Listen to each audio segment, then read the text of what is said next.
He killed the Emperor. And then he became one. Not Palpatine's Emperor, his own. And that is what makes this story so much darker than anything we were ever shown on screen. One moment, one decision, one blade raised when it should have stayed still. That is all it took to reshape the entire galaxy. Not a fall to the dark side, not a betrayal driven by hatred. A choice made out of love, out of certainty, out of the terrifying belief that he was the only one strong enough to fix what was broken. And the worst part? He was probably right. Mace Windu stands over Palpatine, purple blade humming.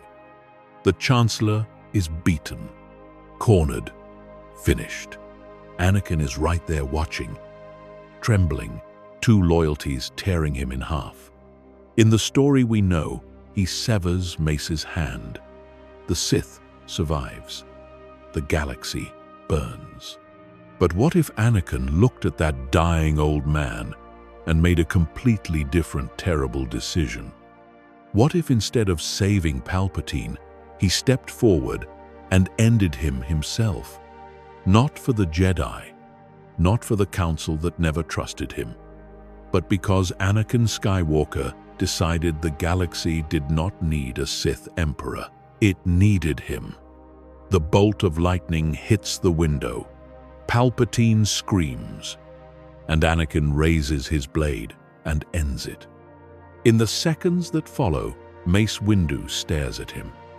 There is no gratitude, no relief, only the cold weight of what Anakin has just done. He has killed the Supreme Chancellor of the Galactic Republic. Mace knows this changes everything. He tries to take Anakin into custody immediately, insisting the Council must convene, insisting there must be accountability, insisting that what Anakin did cannot simply be absorbed into the Order like nothing happened. But Anakin does not move. He looks at Windu with eyes that are no longer those of a Padawan seeking approval, and he says something quiet and final. The Council does not speak for the galaxy. The galaxy speaks for itself. He walks out of that office and into the chaos of Coruscant below. Anakin moves fast because he has to. He goes to Padme first, and she is frightened when she sees his face, the calm that has replaced the fire, the certainty that looks almost like peace but is not. He tells her Palpatine is dead. He tells her he did it.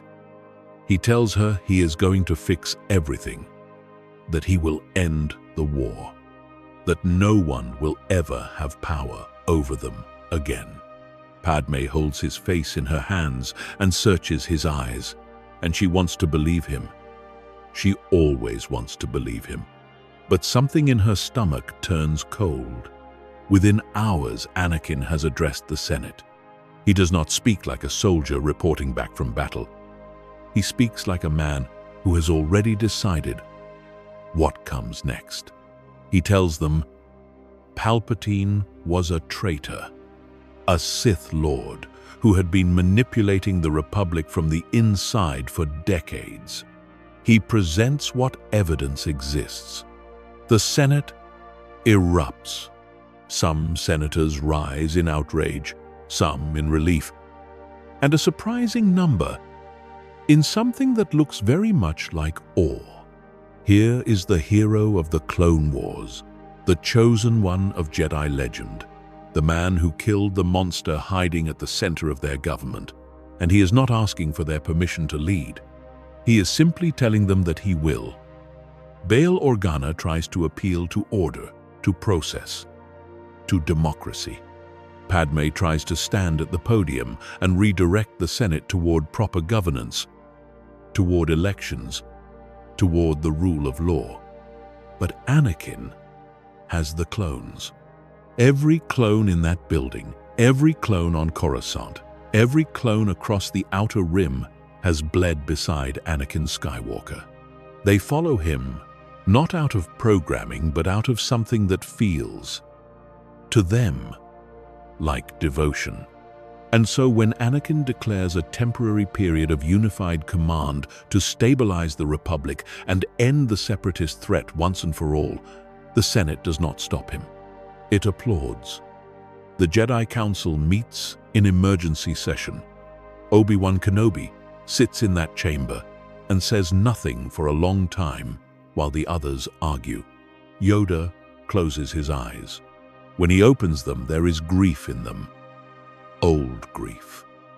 The kind that has been waiting patiently for a long time. Clouded.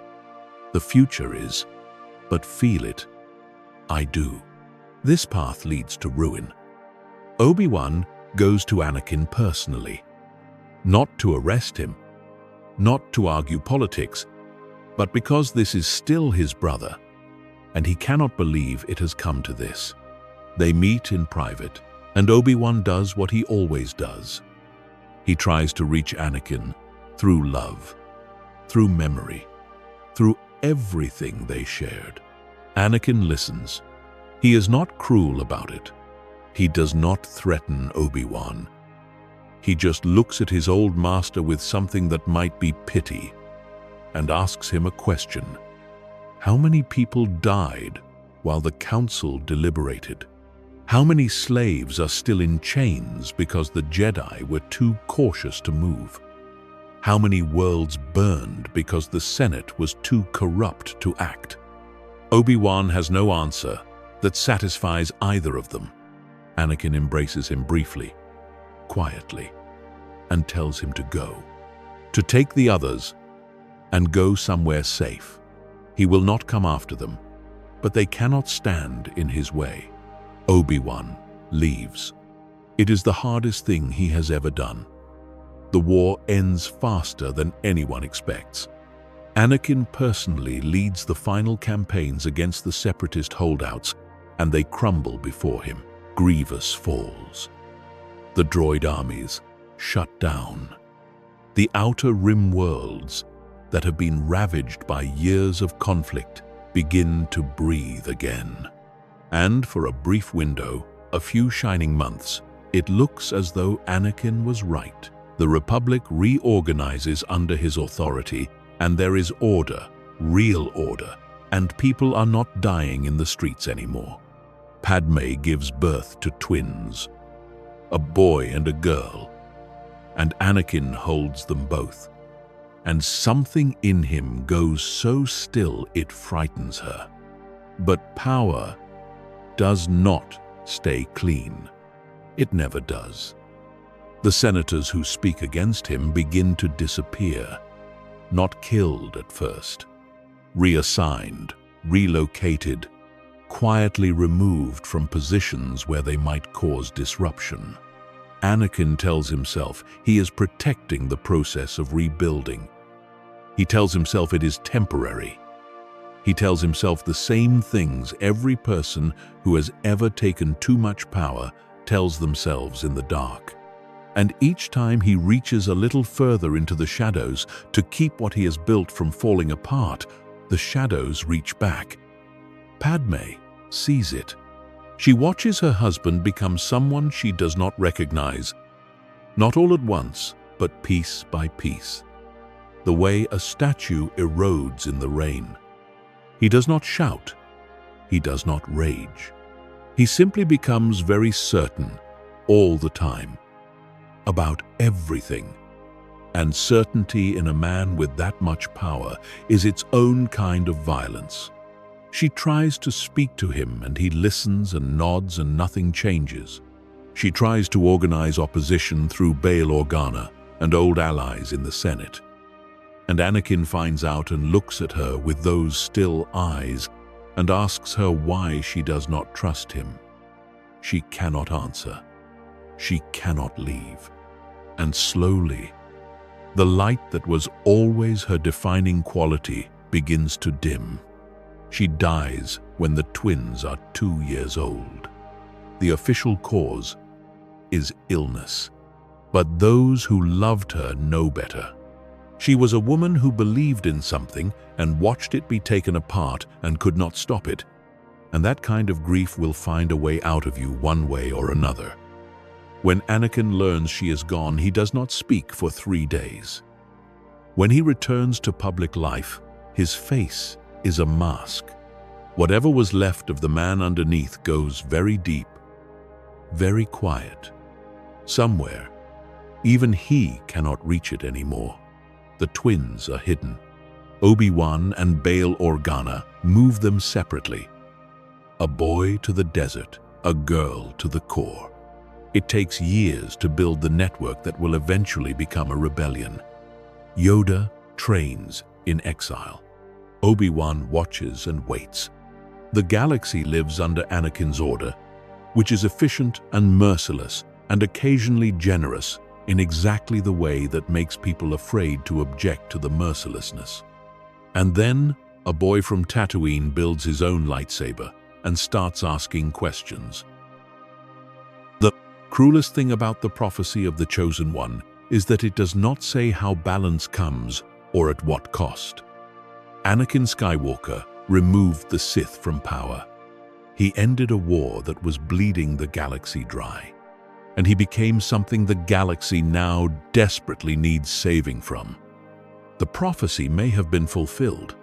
The question is whether fulfillment was ever meant to look like this. That is our theory. The Star Wars universe is a galaxy filled with exciting stories and possibilities, and we love exploring them.